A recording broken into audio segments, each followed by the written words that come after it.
So hello guys, welcome back to our new video. तो जैसा कि आपने देखा था पिछली वीडियो में, हम केमिकल इक्वेशंस को बैलेंसिंग करना सीख रहे थे। तो वही आज अपन सीखने वाले हैं। जैसे कि आपके सामने देखो, अपन ने एक इक्वेशन लिखी हुई है। अब ये एक बैलेंस इक्वेशन नहीं है। अच्छा, बैलेंस कैसे चेक करोगे वो मैंने बता दिया था। इस तरफ आपको सिल्वर एक दिख रहा होगा, Ag1 है, और इस तरफ भी Ag1 ही है, लेकिन यहाँ पे क्लोरीन 1 है, लेकिन यहाँ पे क्लोरीन कितने हैं, 2। तो RHS में इसके क्या हो रहे हैं, क्लोरीन ज़्यादा है। तो भाई LHS में एक क्लोरीन अगर लिया है आपने, तो RHS में एक क्लोरीन ज़्यादा कैसे हो सकता है। Law of conservation of mass तो ये चीज़ नहीं बोलता ना। तो इसीलिए अपन क्या करेंगे, इस इक्वेशन को बैलेंस करेंगे।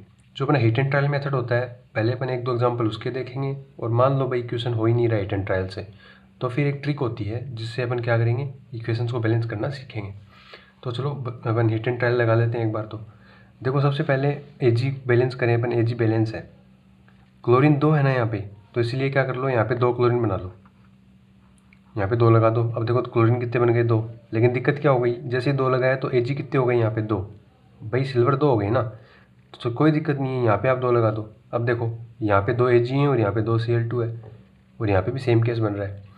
तो इस प्रकार से इसको बोलते हैं हिट एंड ट्रायल मेथड। आसानी से अपन ये चीज़ कर सकते हैं।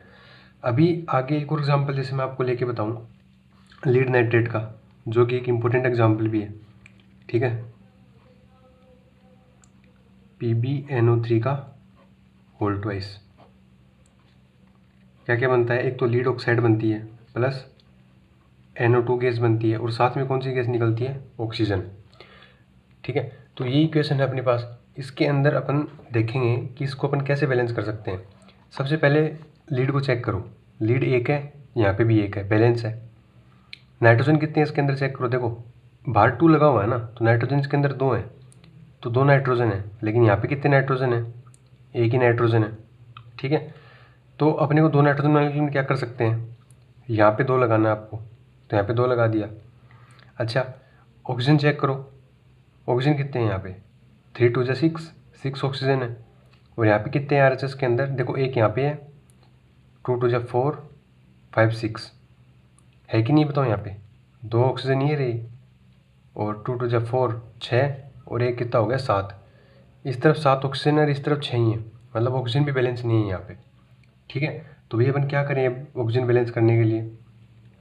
तो कुछ क्वेश्चन फंस जाते हैं ऐसे कि हीट एंड ट्रायल मेथड आपको कहीं पे काम ही नहीं आ रहा, मतलब क्या करूँ क्या नहीं करूँ। तो ऐसे कोई क्वेश्चनों के लिए कोई दिक्कत नहीं है, सीधा आपको ट्रिक बता रहा हूँ, छोटी क्वेश्चन आ जाएँ। ठीक है, जैसे HCl के आगे अपने पास, ठीक है, जैसे मैंने करवाई भी थी आपको पीछे, ये ले लेते हैं HCl वाली इक्वेशन, H2+Cl2 वाली। भाई यहाँ पे हीट एंड ट्रायल से डायरेक्ट हो रहा था, यहाँ पे 2 लगाते ही इक्वेशन बैलेंस हो गई थी। लेकिन अभी जैसे इक्वेशन अपना ये वाला आ गया, ठीक है, या फिर इससे बड़ी इक्वेशन आ जाए कोई अपने पास, तो वही इक्वेशन अपन कैसे करेंगे। ठीक है, तो सीखते हैं उसको। देखो, जैसे इक्वेशन को मैं वापस लिख लेता हूँ यहाँ पे। आप क्या कर लिया करो, ABCD मान लिया करो, इनके आगे कोफिशिएंट्स लगा दिया करो। ठीक है, तो इसके आगे मैं A लगा देता हूँ, और इसके आगे क्या लगा देता हूँ, B, इसके आगे लगा देता हूँ C, और इसके आगे क्या लगा देता हूँ, D। ये एक सिंपली एक मेथड है जिसमें अपन क्या करेंगे, जो कोफिशिएंट्स है ना, लेफ्ट साइड के कोफिशिएंट्स और राइट साइड के कोफिशिएंट अपन क्या करेंगे, बैलेंस करेंगे। ठीक है, अभी तो समझ में आ जाएगा आपको, एक चीज़ आप समझ के देखना। देखो भाई, यहाँ पे अपने पास Pb कितने हैं, इस साइड अपने पास Pb कितने हैं, बताओ लीड कितने हैं, एक ही है ना। या फिर इसको अपन क्या बोल सकते हैं, A से मल्टीप्लाई हो रहा है तो A है Pb, तो Pb के लिए अपन लिखते हैं A। तो लेफ्ट साइड में A Pb है। ठीक है, अब राइट साइड में Pb कितने हैं, B से मल्टीप्लाई हो रहा है ना, तो A और B दोनों क्या होने चाहिए, बराबर, अगर इक्वेशन को बैलेंस होना है तो। एक केस अपना ये बन गया। दूसरा केस, अपने पास नाइट्रोजन कितने हैं, देखो 2 से मल्टीप्लाई हो रहा है 2n, और ये किससे मल्टीप्लाई होगा, A से, तो नाइट्रोजन अपने पास है 2a। ठीक है, 2a नाइट्रोजन है। इस तरफ चेक कर लो नाइट्रोजन कितने हैं, नाइट्रोजन देखो यहाँ पे तो एक ही है, लेकिन ये C से मल्टीप्लाई हो रहा है, तो 2a किसके बराबर होना चाहिए, C के बराबर, तभी तो इक्वेशन बैलेंस हो पाएगी।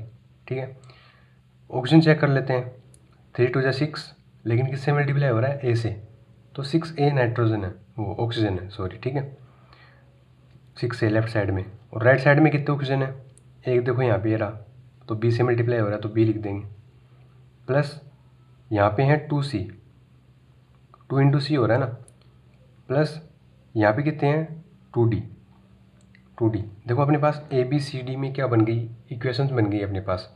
अब यहाँ से अपन आसानी से निकाल सकते हैं कि ABCD की वैल्यू क्या होगी, तो निकालते हैं। देखो एक बार आप किसी भी एक को एक मान लिया करो।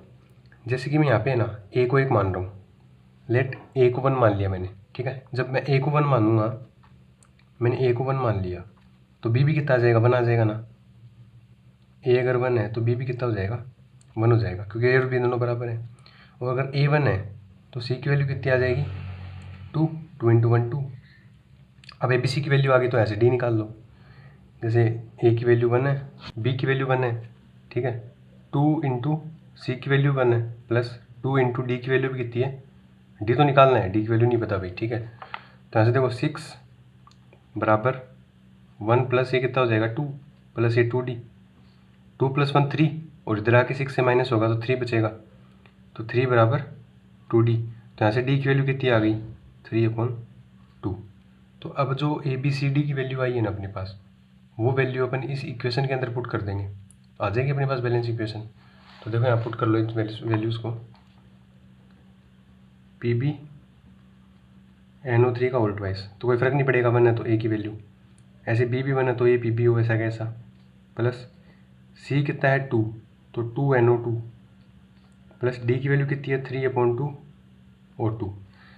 ये अपने पास क्या आ गई, एक बैलेंस इक्वेशन आ चुकी है अपने पास।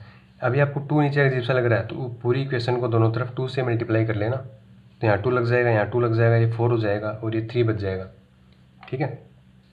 देखो ये शुरू में मैंने कॉम्प्लेक्स एग्जाम्पल दे दिया, एक छोटे एग्जाम्पल से वापस समझो। जो अपन ने HCl वाला एग्जाम्पल लिया था, समझो, देखो ध्यान से, एकदम आसान तरीका कुछ नहीं है। अपन ने क्या पढ़ा था, जब हाइड्रोजन गैस और क्लोरीन गैस को दोनों को साथ लेते हैं तो क्या बनता है, HCl बनता है, हाइड्रोक्लोरिक एसिड बनता है। अब इसको अपन हीट एंड ट्रायल से आसानी से कर लिया था, यहाँ पे 2 लगा के बैलेंस हो गई थी। लेकिन मान लो इसको अपन जो अपना तरीका है, ट्रिक है, उसके हिसाब से करना चाहते हैं तो कोफिशिएंट्स लगा लेंगे इसके पहले ABC। अब एक चीज़ देखना, हाइड्रोजन लेफ्ट हैंड साइड में जितने हाइड्रोजन है वो राइट हैंड में भी उतने होने चाहिए। तो लेफ्ट हैंड में बताओ हाइड्रोजन कितने हैं, 2 हैं, और A से मल्टीप्लाई हो रहा है तो 2 ही हाइड्रोजन है, ठीक है। और RHS में कितने हैं,